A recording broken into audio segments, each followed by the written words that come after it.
La 26ª edición del certamen Unicaja de Cine, Bienal Internacional de Cine Científico, referente nacional e internacional del ámbito audiovisual y de la ciencia, ha comenzado hoy lunes y su celebración se prolongará hasta el día 23.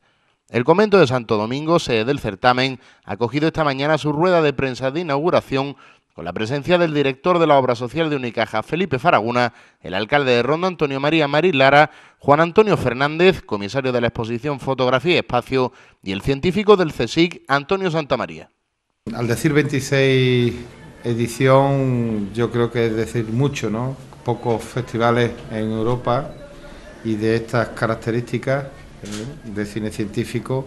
pueden tener ya el rango y la seriedad que le ha ido dando a la entidad Unicaja a través de los años, como repito, 26, y que en este caso, durante los días 18 a 23 de octubre de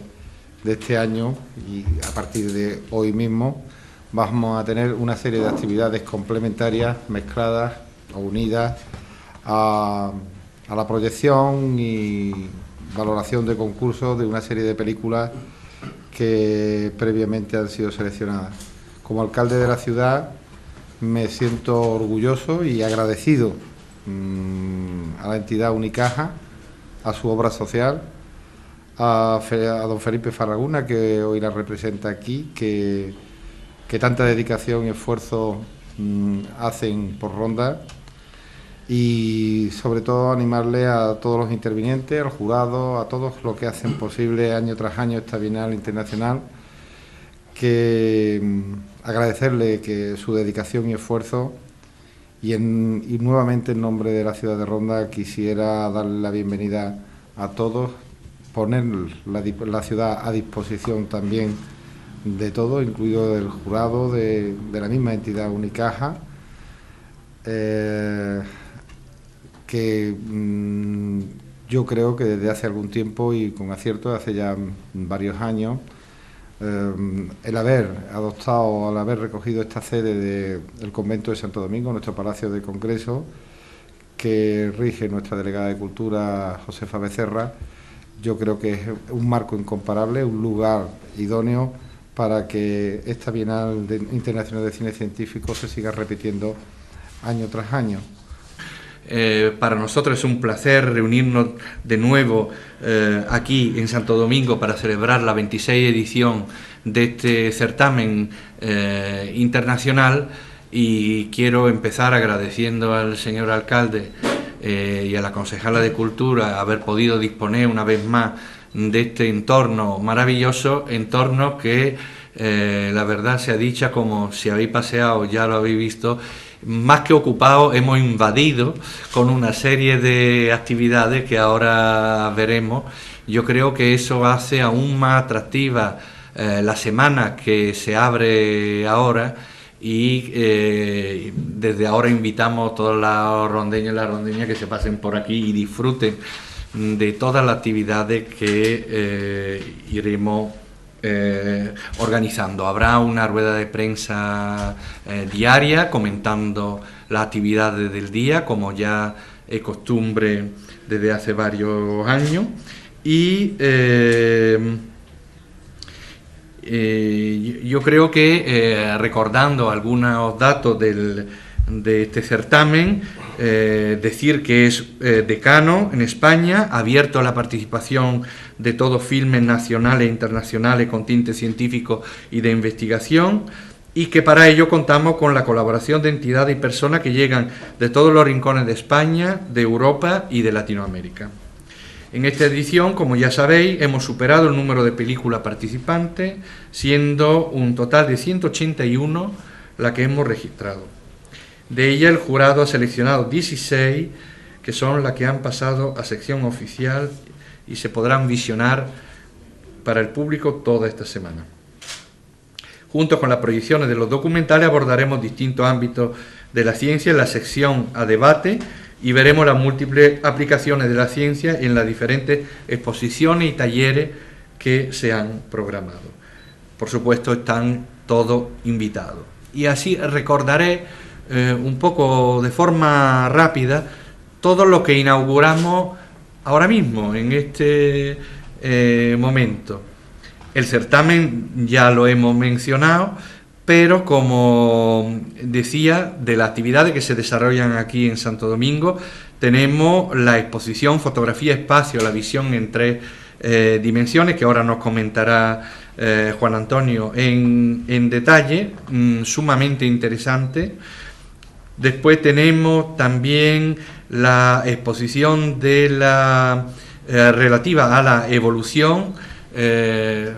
recordando la figura de Charles Darwin, 1809-2009, son 200 años de la figura del gran maestro. Luego tenemos la exposición Planeta Tierra, que también se puede admirar aquí en Santo Domingo, y la exposición La belleza y la evolución del cosmos. Ya pasando a otro ámbito, en la Sala Unicaja Pedro Romero, la exposición Foc Ciencia FESIC CSIC, que también es tremendamente interesante este año. Luego, como ya he dicho, inician los talleres relativos a la energía alternativa, animados por el Centro Principias de Málaga, y los estudiantes ya están manos a la obra, tanto aquí en el patio como dentro en una de las salas reservadas. Como siempre, hacemos coincidir el certamen con la jornada de cine infantil en educación y valores de la Fundación Lumière, cuyas proyecciones tendrán lugar en el Vicente Espinel. Y por último, ya en el día de hoy se inicia la proyección de la película ganadora del certamen, y también la de los certámenes anteriores. Así que yo creo que bueno, tanta actividad y todas de golpe puede un poco marear, pero creo que el efecto es sumamente interesante y la gente puede empezar a elegir las cosas que más le interesan y visitarla. La estereoscopia, como bien ha dicho Felipe, así dicho de pronto para llamar la atención de la gente, pues habría que decir que es lo que está detrás, es el fundamento teórico científico de lo que está detrás, por ejemplo, de la película de Avatar, ¿no? Así para el gran público, para que sepa, es decir, el cine en 3D se basa en el efecto estereoscópico. Todo esto comienza con la visión binocular frontal. En el desarrollo de las especies, hubo unas especies de animales que desarrollaron una visión binocular con 2 ojos evidentemente frontal, y otros la desarrollaron un poco más lateral. Los animales que eran predadores desarrollan una visión frontal binocular que le permite tener 3 dimensiones y entonces así acechar y dar caza a los animales presa. Los animales presa tienen los ojos en lugar de frontal un poco más lateral, porque a ellos lo que les interesa es captar muchas zonas de imagen, muchas zonas de campo para ver por dónde viene el predador. Y el predador lo que le interesa es medir las distancias. En eso consiste la visión binocular. La visión binocular son 2 imágenes frontales separadas ligeramente por la distancia de los ojos. El cerebro mezcla esas 2 imágenes y produce la sensación de relieve. Desde Euclides, todos los científicos, geómetras, ¿no?, matemáticos que se han dedicado, han habido muchos que se han dedicado a intentar razonar, descubrir cuáles eran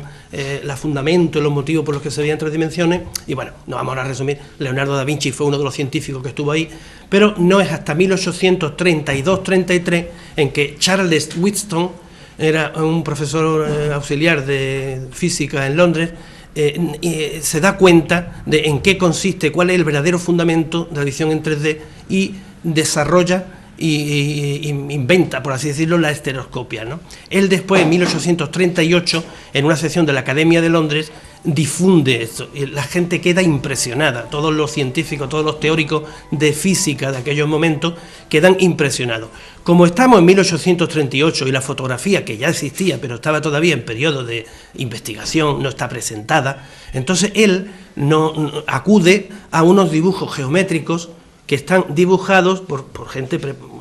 preparada para eso, dibujados como si lo ves con un ojo y después como si lo ves con el otro, es decir, con una paralaje diferente. Esos dibujos, todo consistía, ese fue el gran invento de Charles Wheatstone, en que reproducir La estereoscopia que consiste en intentar reproducir artificialmente la visión binocular natural. Entonces él se da cuenta que si él consigue dibujar un dibujo como se vería con el ojo izquierdo y otro como se vería con el ojo derecho, y después consigue de alguna manera que cada ojo lo vea separadamente esas imágenes, entonces podemos reproducir de forma artificial la visión binocular profunda. Eso es la estereoscopia. Entonces él desarrolla en primer lugar un visor que se llama el visor de espejo de Wheaton, del cual vamos a ver dos ejemplos aquí en la exposición. Es un visor muy teórico, muy experimental, que muy rara vez se muestra porque no sé, parece complicado de construir y de preparar. Nosotros hemos construido profesamente para esta ocasión, y se muestra por primera vez, un estereoscopio de Wheaton a base de espejo aquí en la exposición, ¿no? Posteriormente, uno de los asistentes, David Brewster, que era un físico teórico más experimentado y, entre otras cosas, por ejemplo, inventó el calidoscopio, eso que le damos vuelta cuando éramos pequeños. Entonces Brewster asiste a la sección de la academia y se interesa mucho por el tema. Y al final es Brewster el que, una vez que se desarrolla la fotografía, consigue hacer una aplicación práctica de la fotografía al efecto estereoscópico. Y entonces inventa una cámara estereoscópica y desarrolla unos visores estereoscópicos en lugar de con espejo, que era una cosa complicada. Ahora lo veréis en la exposición, que un visor estereoscópico de espejo es algo complicado, grande. Entonces él inventa un visor más pequeño que permite adaptar fotografía. Al principio la primera fotografía que había, porque eran los daguerrotipos, y con el tiempo la pequeña fotografía en papel de albúmina. Enseguida que empieza a desarrollarse en 1851 en la exposición de Londres, sabéis que es la primera gran exposición internacional, pues allí muestran un aparato de Brewster con unas imágenes que habían sacado previamente unos fotógrafos. Tiene un éxito impresionante, la reina Victoria se para 20 minutos en el stand y entonces aquello ya se dispara, ¿no? Entonces aquello origina un boom fotográfico que podemos llamar que es la fotografía estereoscópica se convierte en la primera gran difusión masiva de imágenes, la primera gran mass media del mundo. En realidad, lo que tiene como objetivo es explicar la misión, la obra y la labor de Fernando Zúñiga, de Guillermo Fernández Zúñiga, perdón, que fue un pionero del cine científico en España. Él trabajó en el Museo Nacional de Ciencias Naturales, cuya sede está en Madrid, todavía existe, depende del Consejo Superior de Investigaciones Científicas. Pero el museo, en un momento determinado, aunque existía con antelación, pasó a depender de una institución que se crea, que es creada por Ramón y Cajal poco después de concederle el premio Nobel, apoyándose en la labor de la institución libre de enseñanza, de la gente que está detrás de la institución libre de enseñanza. Esta institución se llamó Junta para Ampliación de Estudios e Investigaciones Científicas. Y en 1910, se había creado un par de años antes, en 1910 comienza a crear distintos centros con el objetivo de dar cobertura a las distintas ramas del saber. Esta labor de creación de centros la ampara en una política de concesión de becas, por entonces se llamaban pensiones, que lo que pretendían era enviar al extranjero a las personas más preparadas de la Universidad Española para que se formasen en los principales centros de saber internacional, básicamente europeos, aunque esto es por razones económicas, y que en esos centros que se creaban a la vez en España pudiesen tener un lugar donde enseñar y transmitir lo aprendido y desarrollar su labor al volver. ¿Bien? Esta labor se desarrolla entre los años 10 y los años 30 y tenemos a nuestro personaje, Guillermo Fernández Zúñiga, en la parte final, trabajando en una institución de la Junta para Ampliación de Estudios, en la parte final de su carrera. Y como en la mayoría de las labores científicas de la España del momento, siendo un pionero en los campos de investigación que van abriendo, puesto que en esta institución no había docencia, la docencia la daban los profesores en la universidad, sino que se ofrecía un trabajo becado, se decía entonces, o pensionado, que permitía abandonar parte de la labor docente para dedicarse full time, o por lo menos en la mayor parte del tiempo, a la investigación. Bien, el objetivo de la mesa redonda, por tanto, es un poco decir que las cosas no surgen porque sí, y que si en la España de ese momento,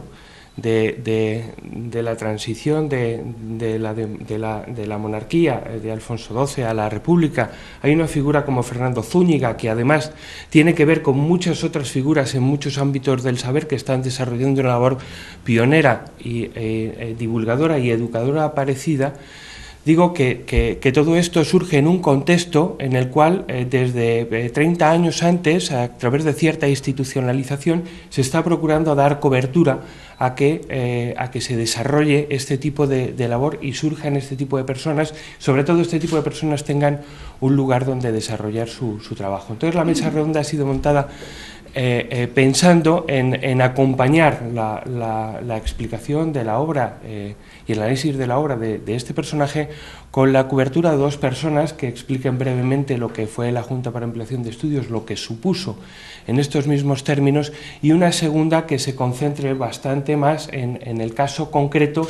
del Instituto Nacional de Ciencias Naturales, que fue en el que trabajó Zúñiga, pero no la única institución de la Junta para Ampliación de Estudios.